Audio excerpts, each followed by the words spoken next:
Maru and Sarumanyaru and Trio Mio coming through in Naito Maintain. And then I also have some old school tunes. Magic Stick, Lil Kim and 50 Cent right now. JP Wagwan.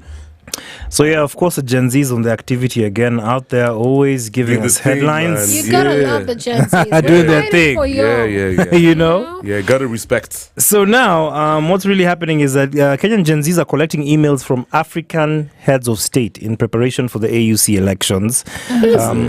So, well, we're cooking up this stuff. Yeah, so I don't know what thoughts are stirring in their minds as they embark on this endeavor, but I don't know if you guys have the same intuition as mine, but you guys definitely know what's going on. Just be real. So apparently, some of the email addresses that we have already and are being contacted, email addresses and telephone numbers. We have Burundi, we have Cameroon, Lesotho, Rwanda, their presidents, Seychelles, yes. That's crazy. What? South Sudan, Tanzania, Mauritius, Madagascar, Algeria, Zimbabwe, Zambia, South Africa. Let me just name the four more. Malawi, Lesotho, Eswatini, Botswana, Angola, Sierra Leone, Senegal, and Nigeria.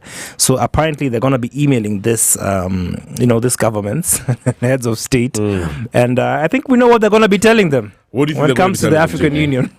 For somebody who doesn't know what you're talking about, what do you think they're going to tell them? Well, of course, I mean, we've been seeing this dust floating about, guys on internet just, trying to pull down, His Excellency Raila Odinga's candidature. So I feel like they're definitely going to ask them not to vote him. Yes. As one of the leaders. That's what they're trying to do. Yeah, yeah, go ahead. What about if, let's just throw a span in the works. What if they actually say vote for him? Hell no. I don't believe so because they've not been showing that over the past few weeks. Nope. Yeah, there've been a lot of negativity on the internet, on X as well, on the platforms. They've said that they're united in wisdom and purpose to ensure that they get good leadership in the African Union as well. Yeah. So all these email addresses are being used. So I'm just waiting to see what's going to be written on the email, and probably I'm going to read it on Spice After Hours. Yeah, when are they going to announce the winner though? That's exactly what I also don't know yet. I feel like there's going to be an election process after the debate, probably in the course of this week. Oh, yeah. I'm not really sure, so I can't really state it here, but probably in a week or two, we'll probably know how things are going. We'll keep you guys posted, obviously. But for me, all my life I've been knowing Raul. I've never seen this guy hated this much. Yeah, Raul has gotten so much hate from the younger generation, and I'm just like, God damn it, because you see, that's always been his constituent. His majority of his followers are young, restless, and brokies, if you know what I mean. Yeah? I'm saying that respectfully because technically Raoni anapiganianga social justice. Yeah. He's out here constantly fighting for reforms, especially institutional reforms, right? And then this same constituency, right? If I can put it like that, now feel like they have been heavily betrayed. Let me tell you, this whole handshake thing between the president and Raila has brought about a lot of debates. And even me, when I'm chilling with my boys, this is something that we somehow always talk about. Somewhere, this conversation will always come up. Yeah, because, look at how the country has become stable politically. There isn't much tension.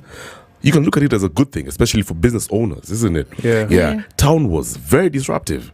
Every other time, once at the time, my boy, Kevo, he's a producer at Radio Maisha. Because I'm never in CBD. So there's a time he was going Digo. Yeah, he said town literally looked like a ghetto. Windows were shattered. Yeah, it was really bad. It was so bad, and you can imagine having a beer shut over there. Yeah. But at the same time, it's like some people feel like this country, the only language that the system understands is protests. Violence. That's the only way they're going to take youth seriously, the people seriously. If they don't fight for their rights, if they don't fight for welfare, then some people will forever, some people will be forgotten. You know what I mean? However, here's the thing. The way many Gen Zs died in the recent Maandamanos, this past Maandamanos, is what has brought about the hate.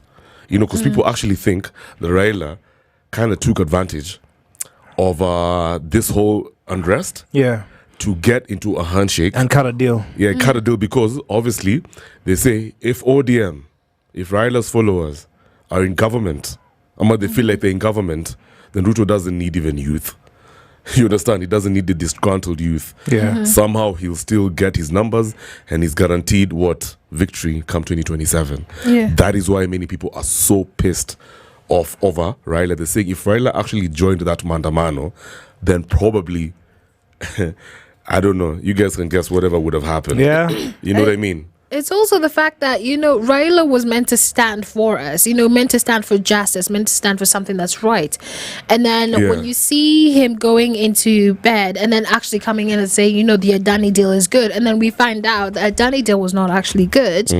Exactly. And then it brings to question, okay, what side? Like, have you just decided, the way the country's going, we're going to go with it? Because before we knew, okay, if things were going wrong, he'd be like, let's cause an mandamano until things are fixed. And now he's just saying, like, you know what, screw it. Exactly. I'm gonna go Reuters. Yeah. For my boys. Like we don't mind you. We don't mind you going that way if that's what you want to say. But at least let the people know I'm gonna do this for myself. And not for you guys, or at least tell us the explanation behind it, because I feel like there's a lot of information that could have been good in most of the deals that are going on, but because we don't have information, we take it as you've gone to bed with the enemy, and we don't know. Let me ask you, Steph, what do you think though? That's what's happening out there. That's people, but what about you?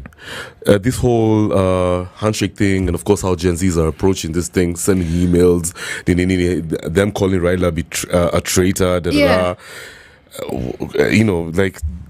what's your perception? Personally, I just feel like there's been a lot of mistrust with the whole government. Like every single person who stands for the government, there's been a lot of mistrust. Whether you're in the government or not, as long as you stand for that, especially Raila. And there's a lot of misinformation going out. And then when you actually give us information, no one still believes it. Yeah, exactly. So at this, I don't know how you can come back from this unless you actually start doing things that align with what you're saying. Yeah. That's the only way we can actually believe. Like, if Raila does actually win this, and most of the things that he put out there that he wants to do, if he actually goes ahead and does that, he's going to gain a lot of trust back. If he wins the AUC. If he wins. But if he doesn't, at the same time, we're just going to be like, you see, you're all the same. Yeah. Because that's how we're looking at you, everyone in the government. You're all the same. Cut from the same tree, the same branch. Yeah. And at this point, we're just still like, there's no one to trust. So now we're not even looking at the government anymore. We're just like, okay, so who's out here that we can trust, that can actually speak for us and direct us in the right way that we need to go for? Like, who's actually truthful? Let's just start there. Who still has basic principles? Who still has values? Who's, ethical? Yeah. If you don't have any of that, we're just like, okay, moving on. Next. Yeah. That's actually profound, what you just said. There's a serious mistrust between government and Kenyan people. And not just government, political leaders. And they don't care. Yeah, they don't care because they're all cousins. For me, it's not even about Raila being in opposition and Ruto and and who's These guys are all the same. What's your feeling, JP? When you see all these things happening in Gen Zs, how they sort of, just have a serious dislike against Raila. Yeah, it's just a common feeling of betrayal. Everybody wants someone different. Everyone wants to see something different. We don't want you to stand with the same people that used to, that we are up against, or people who we feel are not really listening to our needs. So that's what makes the problem. I mean, Raila is a good leader. He's been a good leader. He's got amazing things that he's done, but it's just a wrong move. What are you doing? You just have to focus on the cause. No matter what, focus on the cause. Some people say that, he didn't really betray the Gen Zs. He was actually trying to cool the country down. Yeah, apparently. Yeah, so some people feel like, you guys just don't get it. Yeah. And you guys are seeing this wrong. This guy actually helped the country pull through and have that kind of dialogue, which is done many times, So I guess we're yet to still see what's the truth about this, and if at all this African Union thing goes his way, is he going to change the African community? Is he really going to spearhead ideologies and principles that us guys want? Yeah. That's just the thing. But just be on the right side of history. Yeah. Oh my God! Yeah. Be on the right side of That's history. powerful. Be on the right side of history. Yeah, because what would have made him stand out during that whole mandamano is when he actually came out and said, I apologize for those who've lost their family members and everything. Instead of doing the handshake, at least I recognize that there has been losses, and just be like, I stand with the Kenyan people, like we understand your situation. But that's not what happened.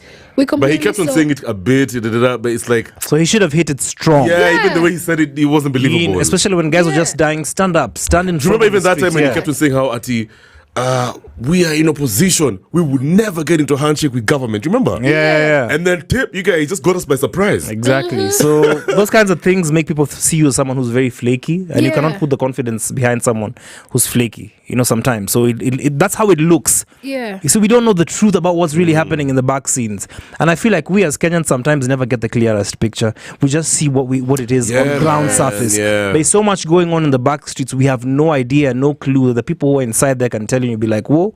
So this is what's really happening back there. Yeah. So we just want leaders who are different. You have to be different. Yeah. Let me tell you, me for real. I'm gonna say something crazy. I just feel like. I like what you said. We need new leaders. We need a new narrative. We need ethical people. We need people who can be counted on. Yeah. People who have no dark past. And then the only thing I don't like about Raila is that he's always sanitizing some of these leaders. If you're a president, if you want peace, if you want to rule in peace, just invite Raila to the table. And somehow. He's got everything. The energy is going to tone down. Yeah, and that's how leaders use, because they know okay, the only way we can make this chaos end. Let's get Raila on the table. Yeah, man. Because he's gonna, have because he controls masses and guys can calm down. Yes. So we don't want that kind of a leader. We want a leader who sits there and says, Speak to "This the people. is what is happening. This is wrong." As much as you want the temperatures to cool in the country and people to stop dying, kindly just give the truth as well. Push the truth. Even as that an people agenda. cooling down, it's just a temporary. Yeah, it's temporary. It's a temporary solution. Yeah, it's putting band-aids on, huge wounds. Yeah, because you know what? All these leaders are missing one thing, is that we are the people. At the end of the day, we're the ones who you're addressing. So when you start addressing us as terrorists and you start coming at us and then you assume that a handshake is going to work, not with this generation. And guys being abducted. Yeah, this using generation. live bullets during protests. Yeah, we just want a conversation. Like, sit down, talk to us. Let us have an interactive conversation so you can actually understand what is happening here. Don't make up, this other world where everything is fine. And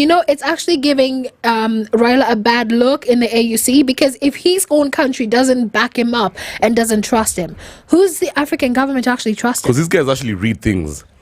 Kenyan politics is very, very out there. It's very elevated in terms of conversations.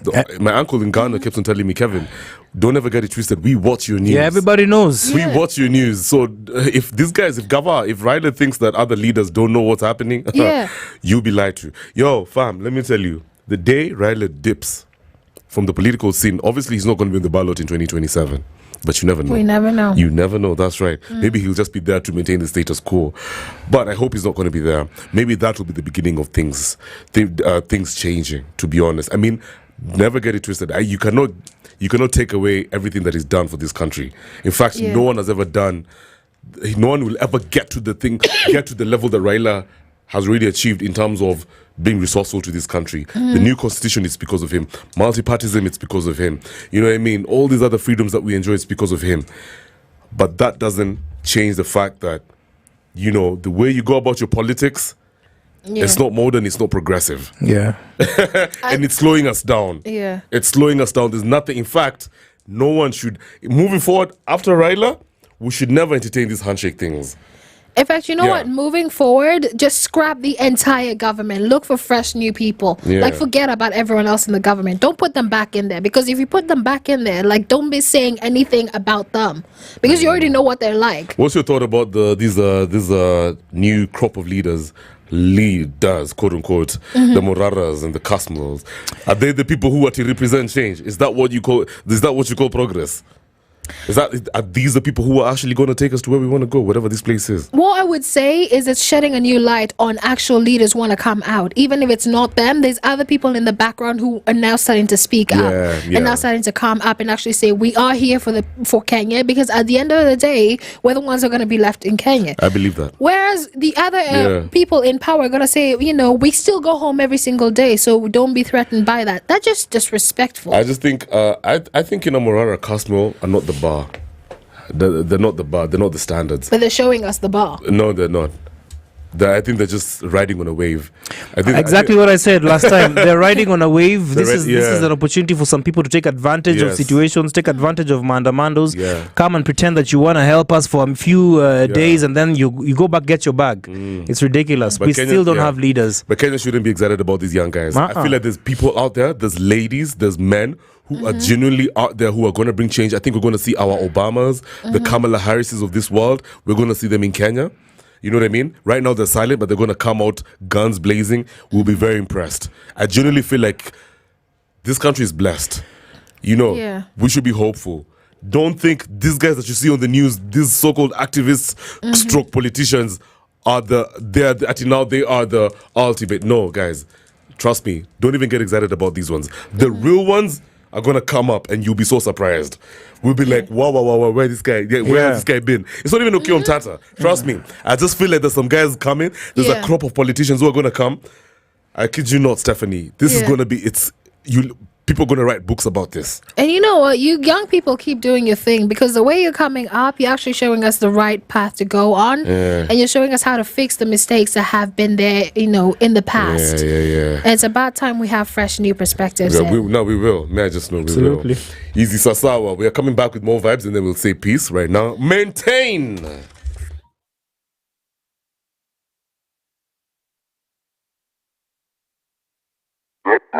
Girls got the